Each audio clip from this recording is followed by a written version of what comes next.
A team that you dropped 5 on, Portland, I was there that game, and Gotham FC. What's the scouting report right there? How do you see, what's the key to this game?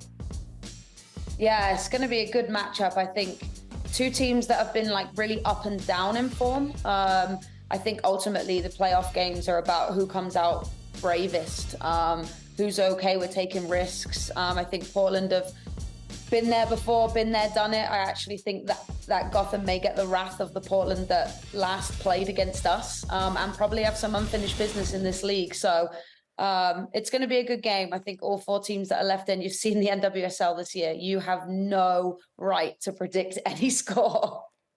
All right, what about the other semifinal? This one, for me, is very, very interesting because we know there's some great history between San Diego Wave and OL Reign. They're also going to be playing for a spot in the final. What do you make of this matchup? How do these two teams, Becki, stack up against each other? Yeah, again, two really well-coached, organized, quality teams, both very different. Reign, I'd say, really effective in the wide areas, putting crosses in boxes, in the box, have 9s that can finish. And then San Diego, a little more compact, a little more central dominant. So again, 2 unbelievable coaches that are not afraid to tactically switch things up. So I'm really interested to see the direction of that. And again, it's playoffs. Anything can happen, and it's that one moment, and it's going to be that one moment player that's going to take it. I think, again, another close game, and wild if you try to predict again.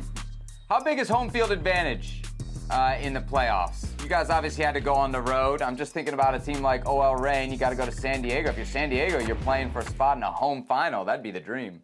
Yeah, I think obviously that's a huge motivation for San Diego. And actually what this league has proven this year is that the fan base has grown an incredible amount. And when we're at home, you feel at home. And that's something that has taken a while to get to in this league. And I think, obviously when you come to an Angel City game, you're at an Angel City game. And I think that can help you in the playoffs in those little moments where you've got to dig deep. You've got the fans, you're home, you've got the whole community behind you. And, we're super grateful that we have fans that travel to Reign with us. And that was really felt. And I think, that can help all 4 or the 2 teams that are home this weekend for sure.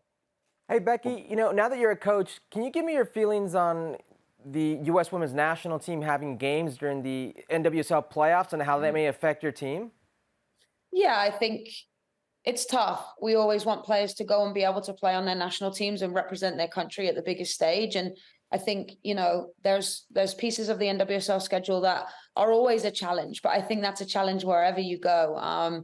The international windows and breaks happen all across the calendar year. So again, it's tough. I think the gap between Portland playing 3 weeks ago and now is also really difficult. So I think there's more challenges in it, but ultimately our job is to support the players that get picked to go and play internationally and keep the rest of the squad ready and engaged and ready for any game. It's really a great story, Becki, not just what you've accomplished with Angel City, but really your rapid rise up the coaching ranks. Congratulations, and thanks again for joining us here on Futbol Americas.